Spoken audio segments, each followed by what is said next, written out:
ಎಲ್ಲರಿಗೂ ನಮಸ್ಕಾರ ಸ್ನೇಹಿತರೆ. ಇವತ್ತು ಸ್ವಲ್ಪ ಸೊಪ್ಪನ್ನ ಹಾರ್ವೆಸ್ಟ್ ಮಾಡ್ಕೊಳ್ತಾ ಇದ್ದೀನಿ ಸ್ನೇಹಿತರೆ. ದಂಟಿನ ಸೊಪ್ಪನ್ನ ಚೆಲ್ಕೊಂಡಿದ್ದೆ ನಮ್ಮ ಗಾರ್ಡನ್ನಲ್ಲಿ, ಅದನ್ನೆಲ್ಲ ಹಾರ್ವೆಸ್ಟ್ ಮಾಡ್ಕೊಳ್ತಾ ಇದ್ದೀನಿ.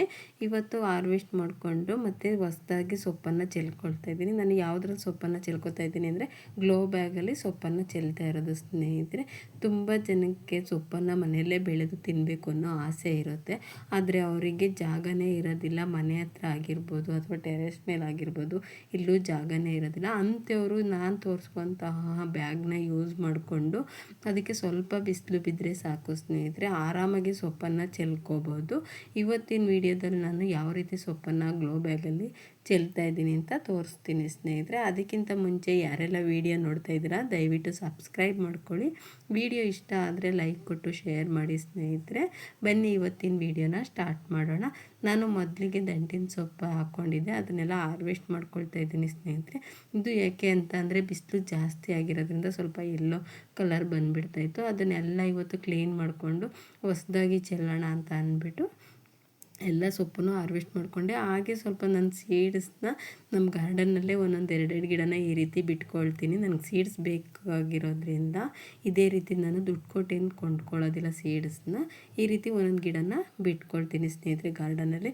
ಹಾಗೆ ಬಂದರೆ ನಾನು ಈ ರೀತಿ ಗ್ಲೋ ಬ್ಯಾಗ್ಗಳನ್ನ ಮೀಶೋದಲ್ಲೇ ನಾನು ತೊಗೊಳ್ಳೋದು. ಯಾವುದೇ ಒಂದು ಪ್ರಾಡಕ್ಟ್ ತೊಗೊಂಡ್ರು ನಾನು ಅತಿ ಹೆಚ್ಚಾಗಿ ತೊಗೊಳ್ಳೋದು ಅಂದರೆ ಮೀಶೋದಲ್ಲೇ ಸ್ನೇಹಿತರೆ. ಆನ್ಲೈನ್ ಶಾಪಿಂಗ್ ನಾನು ಜಾಸ್ತಿ ಮಾಡೋದು. ಒಂದು ಸೀಡ್ಸ್ ತರಿಸ್ಕೊಳ್ಳೋದಾಗಿರ್ಬೋದು, ಬ್ಯಾಗು, ಯಾವುದೇ ಒಂದು ವಸ್ತುನ ನಾನು ಮೀಶೋದಲ್ಲಿ ತೊಗೋತೀನಿ. ಇವಾಗ ಆ ಬ್ಯಾಗ್ಗಳಿಗೆ ಸ್ವಲ್ಪ ಮಣ್ಣು ಮತ್ತು ಗೊಬ್ಬರ ಎರಡನ್ನೂ ತರಿಸಿ ರೆಡಿ ಮಾಡಿ ಇಟ್ಕೊಂಡಿದ್ದೀನಿ ಸ್ನೇಹಿತರೆ. ಈ ರೀತಿಯಾಗಿ ಮಣ್ಣನ್ನು ನಾನು ಹೊರಗಡೆಯಿಂದ ತೊಗೊಂಬರ್ತೀನಿ.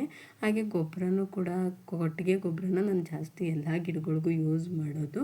ಇದಕ್ಕೆ ಎರಡನ್ನೂ ಮಿಕ್ಸ್ ಮಾಡಿ ನಾನು ಮಣ್ಣು ರೆಡಿ ಮಾಡಿ ತುಂಬಿ ಇಟ್ಕೊಂಡಿದ್ದೀನಿ. ಇವಾಗ ಈ ರೀತಿಯಾಗಿ ನಾನು ರೆಡಿ ಮಾಡ್ಕೊಂಡಿದ್ದೀನಿ ಸ್ನೇಹಿತರೆ ಈ ಗ್ಲೋ ಬ್ಯಾಗ್ಗಳಲ್ಲಿ. ನಿಮ್ಗೆ ಯಾರಿಗಾದರೂ ಈ ಥರ ಗ್ಲೋ ಬ್ಯಾಗ್ ಬೇಕು ಅಂತಂದರೆ ಡಿಸ್ಕ್ರಿಪ್ಷನಲ್ಲಿ ಲಿಂಕ್ನ ಹಾಕಿರ್ತೀನಿ ಸ್ನೇಹಿತರೆ.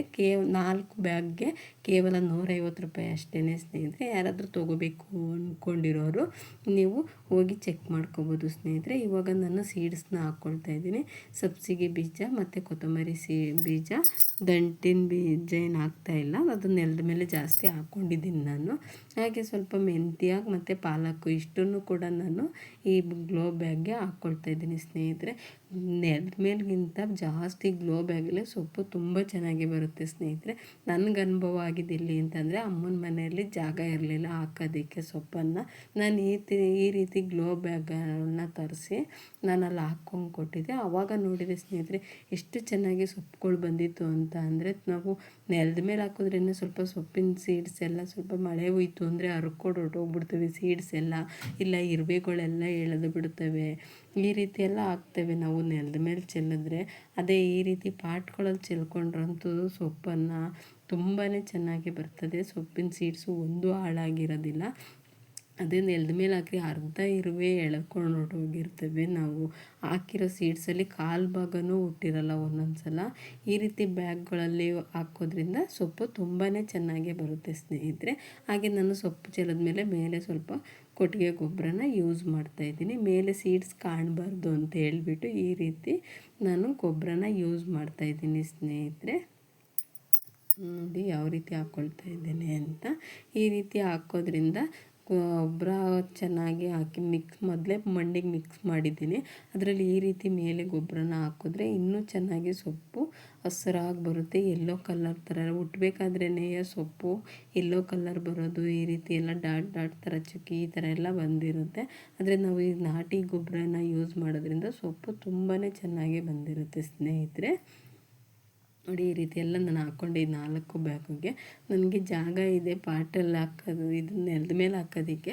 ಆದರೂ ಕೂಡ ನಾನು ಪಾಟಲ್ಲೂ ಕೂಡ ಬೆಳ್ಕೋಬೇಕು ಸೊಪ್ಪು ಅಂತ ಹೇಳ್ಬಿಟ್ಟು ನಾನು ತರಿಸ್ಕೊಂಡು ಈ ರೀತಿ ಹಾಕ್ಕೊಂಡಿದ್ದೀನಿ ಸ್ನೇಹಿತರೆ. ನೋಡಿ ಈ ರೀತಿ ನಾನು ಇವಾಗ ನೀರನ್ನ ಹಾಕ್ಕೊಳ್ತಾ ಇದ್ದೀನಿ. ಈ ಥರ ಪೈಪ್ನ ಯೂಸ್ ಮಾಡಿ ನೀರು ಹಾಕೋದ್ರಿಂದ ತುಂಬಾ ಚೆನ್ನಾಗಿ ಮಣ್ಣಿಗೆ ನೀರು ಇಳಿಯುತ್ತೆ ಸ್ನೇಹಿತರೆ. ನಾವು ಜಿಗ್ಗಳಲ್ಲಿ ಹಾಕಿದಾಗ ಮಣ್ಣು ಚಿಮ್ಮುತ್ತಲ್ಲ, ಆವಾಗ ಸ್ವಲ್ಪ ಸೀಡ್ಸ್ ಎಲ್ಲ ಸೈಡ್ಗೆ ಹೋಗೋದು, ಸ್ವಲ್ಪ ಗುಳಿ ಬೀಳೋ ಥರ ಎಲ್ಲ ಆಗುತ್ತೆ. ಈ ಥರ ಪೈಪ್ನ ಯೂಸ್ ಮಾಡಿ, ಪೈಪ್ ಈ ಥರ ಇಲ್ಲಾಂದರೆ ವಾಟ್ರ್ ಬಾಟ್ಲಿಗೆ ನಾವು ಅದು ಮೇಲ್ಗಡೆ ಕ್ಯಾಪ್ಗೆ ಪಿನ್ನಲ್ಲಿ ತೂತು ಮಾಡಿಕೊಂಡು ಈ ಥರ ನಾವು ನೀರನ್ನ ಹಾಕ್ಕೊಂಡ್ರೆ ತುಂಬಾ ಚೆನ್ನಾಗಿ ಬೀಜ ಸಸಿಗಳು ಇದು ಸೊಪ್ಪು ತುಂಬ ಚೆನ್ನಾಗಿ ಬರುತ್ತೆ ಸ್ನೇಹಿತರೆ. ನೋಡಿದ್ರಲ್ಲ ಇವತ್ತಿನ ವೀಡಿಯೋದಲ್ಲಿ ನಾನು ಯಾವ ರೀತಿ ಸೊಪ್ಪನ್ನು ಚೆಲ್ಕೊಂಡಿದ್ದೀನಿ ಅಂತ. ಇವತ್ತಿನ ವೀಡಿಯೋ ಎಲ್ರಿಗೂ ಇಷ್ಟ ಆಗಿದೆ ಅಂದ್ಕೊಳ್ತೀನಿ ಸ್ನೇಹಿತರೆ.